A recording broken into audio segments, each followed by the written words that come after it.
南台湾的天气是真热，这高雄市卫生局呢，小连续伫咧天高一个高风险场所稽查，发现有真侪工地拢有积水、生水池的问题，也有3大工地连续查到水池，卫生局也下令停工改善。另外，8月30日，这卫生局接到疾管署的通知，讲有一例境外屈公病确诊，目前这名外籍人士已经住院伫咧治疗。也若讲到这屈公病症状含传染方式是含这天高这正相像，不过屈公病会有真长的时间关节会痛，提醒观众朋友就要特别注意。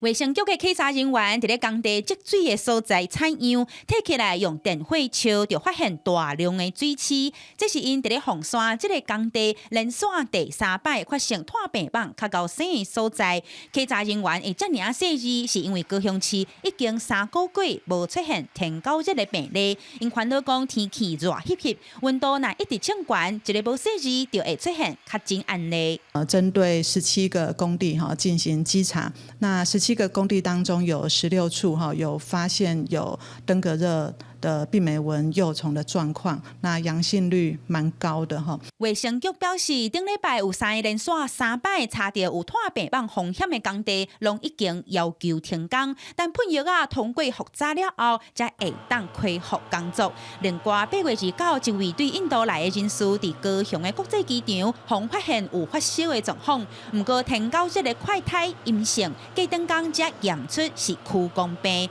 卫生局除了做紧急防治处理，嘛安排这位外籍人士随住院治疗。屈公病跟登革热它的症状的部分其实也是蛮相似的哈。比较特别的是屈公热的部分哈，那感染的个案有部分他们会有严重的关节疼痛的状况哈。那这个关节疼痛有可能会持续到数月哈，甚至是